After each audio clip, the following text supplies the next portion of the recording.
Dialogando con el padre Raúl Sánchez. Bueno, el trabajo de la apologética, defender nuestra fe católica. Defenderla, pues, en contra de unos ataques, de unas tergiversaciones, de unos malos entendidos, de unos prejuicios y, pues, hombre, hay que hacer apologética. Dentro del trabajo y desarrollo de la evangelización hay un segmento, una parte que se utiliza para aclarar, precisar, definir, ¿no? Algunos errores, confusiones, ¿no? Para que la enseñanza quede clara. Eso es lo que hace la apologética.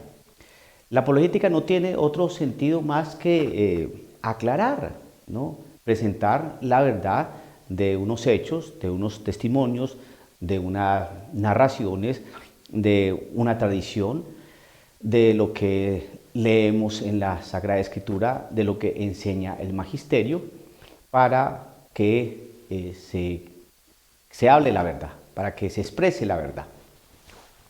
La apologética no es discutir por discutir y pelear por pelear, porque no tiene sentido.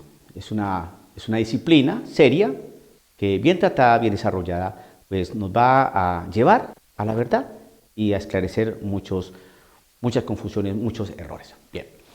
La apologética, pues, católica, pues, en un principio, y se sigue haciendo, es frente a los ataques, ¿no?, de los ateos o de los hermanos protestantes, pero hoy, desafortunadamente, se tiene que hacer apologética dentro de la Iglesia Católica. Es algo que yo jamás pensé que iba a tener que vivir y trabajar, ¿no?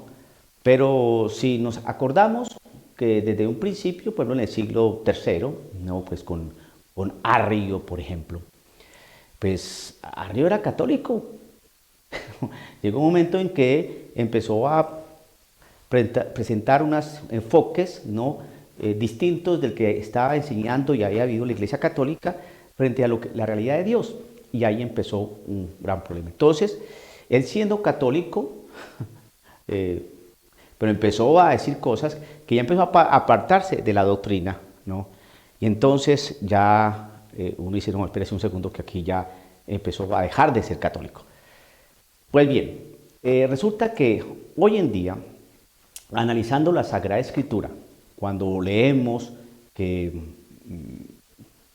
va a haber una apostasía y que es una de las primeras señales que hay para el advenimiento, la segunda venida del Señor, entonces vemos, sí, que analizando los signos de los tiempos, sin entrar en escándalos, ni en derrotismo, ni en catastrofismo, ni nada de esas cosas, sino vemos con buen juicio, con sano juicio, que sí, cuando San Pablo dijo eso sobre la apostasía, pues en aquella época no hay apostasía. Al contrario, un florecimiento de la fe católica, del cristianismo, etc. Bueno, pero desde esa época que Pablo escribió eso a los tesalonicenses a hoy, pues sí vemos una gran pérdida de fe, pero alarmante. Es decir, no es algo por ahí, unos cuantos, no. Esto es cientos de miles, hasta millones de personas que han dejado de creer. Otros mantienen la fe católica, pero combinada con otras creencias, ¿no? De todos modos, si hacemos un balance, hay una gran pérdida de la fe. Simplemente mirar un poco cómo está Europa, cómo está el mismo Italia, Roma, ¿no? Entonces, sí vemos que hay pérdida de fe. Y dentro de esa pérdida de fe, hay algunos dentro de la Iglesia Católica que dicen cosas que es necesario precisar, aclarar, porque no nos podemos quedar callados. Y esa es la parte que debo decir, porque es mi obligación como creyente, como sacerdote. No se trata de mirar a ver qué dijo tal sacerdote para caerle encima, o mirar en qué dijo el tal obispo para caerle encima y mirar en qué se equivocó en qué falló, en qué punto doctrinal se saltó lo que dice el magisterio, porque no se trata de eso, sino son cosas que se dicen, se sueltan, y uno dice, oiga, ¿de dónde sale ese obispo, ese sacerdote, de dónde sacó eso? Eso no es católico, ¿no? Son cosas tan evidentes, tan claras, que riñen contra la doctrina, la sana doctrina de la Iglesia Católica, que uno no se puede quedar callado. Uno no se puede quedar callado, porque esas palabritas se van diciendo, y eso va dañando un tejido de fe. Va golpeando la fe de aquella persona de buena voluntad que siempre ha escuchado una enseñanza y que después se la empiezan a derrumbar con un comentario, ¿no? Con un comentario así suelto de una persona importante de iglesia. Vamos a dar ejemplos para hacerme entender. Ejemplos reales, ejemplos claros. Siempre se nos habló dentro de la enseñanza tradicional de la Iglesia Católica, siempre se nos habló del demonio. Que el demonio es una entidad personal, que el demonio existe. Bien. Y sale un sacerdote jesuita, ¿no?, diciendo que el demonio es una realidad simbólica. Y eso lo suelta así, lo soltó así.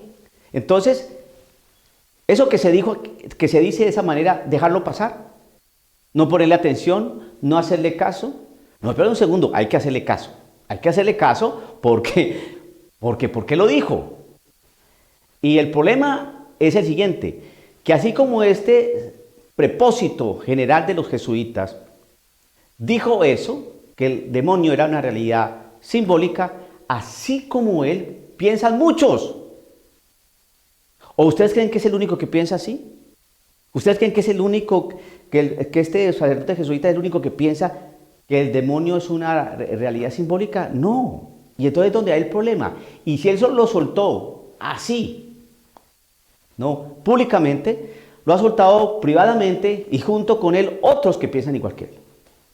Y eso se va colando en las familias, se va colando en las iglesias, en las sacristías, en los grupos, en los retiros, se van soltando ese tipo de cosas. Y van generando confusión. A ver, otro ejemplo. Recientemente nombraron a un obispo en Colombia, lo nombraron arzobispo de la capital colombiana, de Bogotá.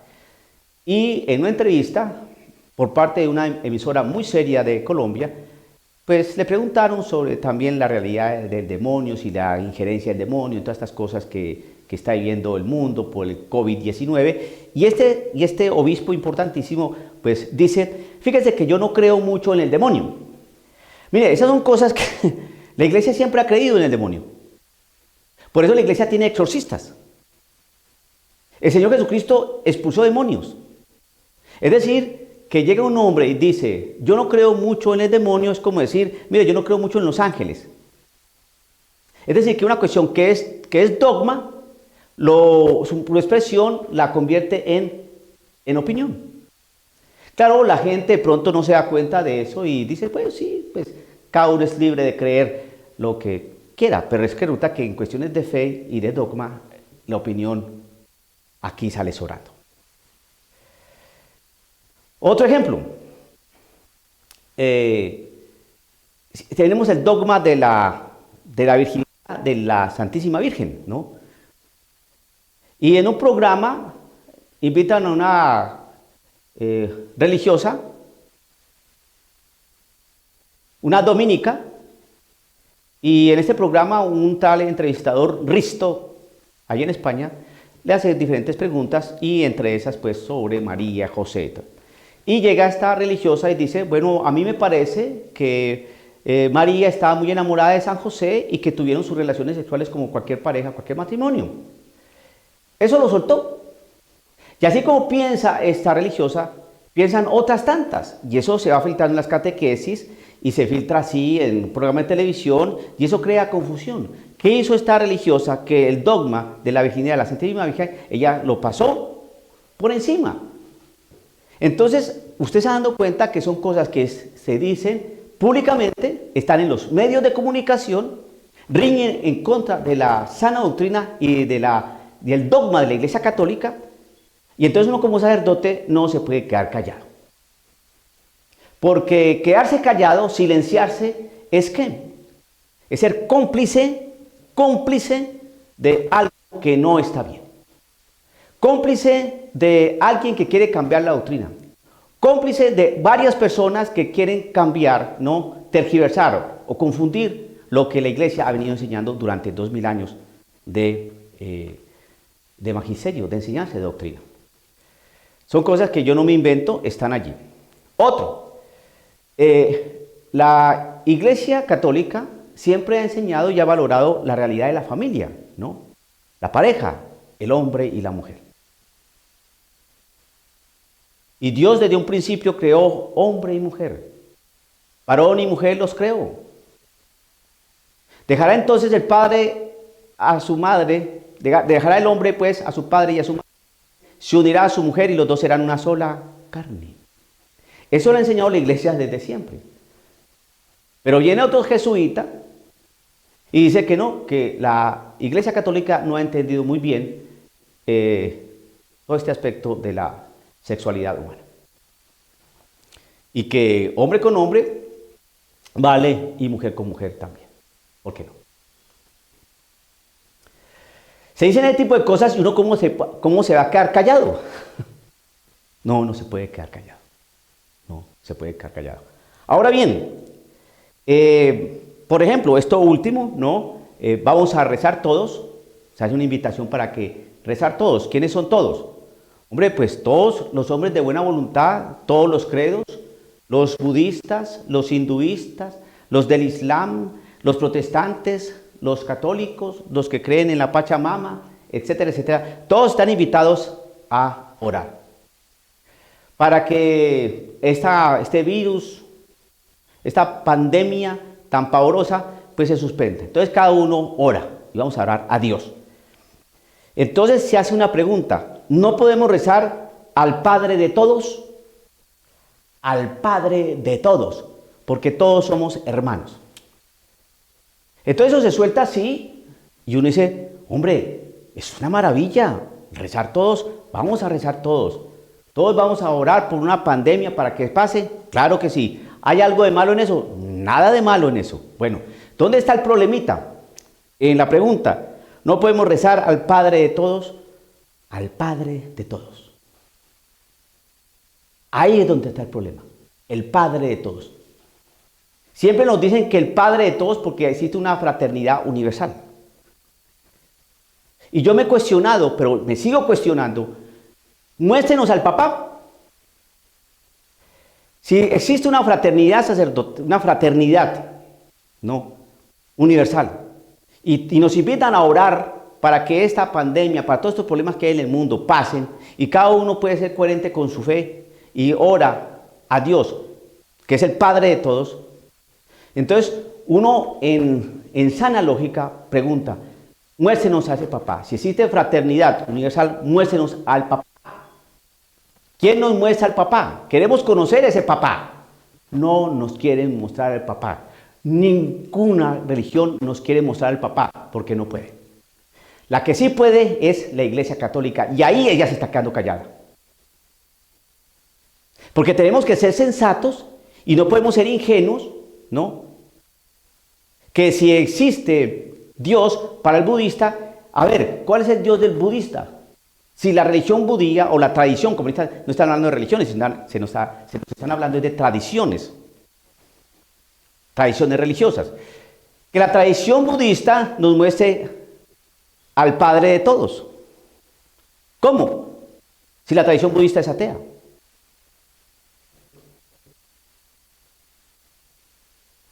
Que la tradición musulmana nos muestre al Padre de todos. Muéstrela. Tiene que mostrar el papá que es de todos, que ese Padre sea de todos. Porque una cosa es decir Dios. Ok, Dios, cada uno tiene su Dios, pero muéstrenos el papá. ¿O es que Dios es el Padre? ¿Por qué no nos muestran al papá? ¿Por qué nos hablan de fraternidad universal y no nos quieren hablar de la paternidad universal? Estoy haciendo apologética.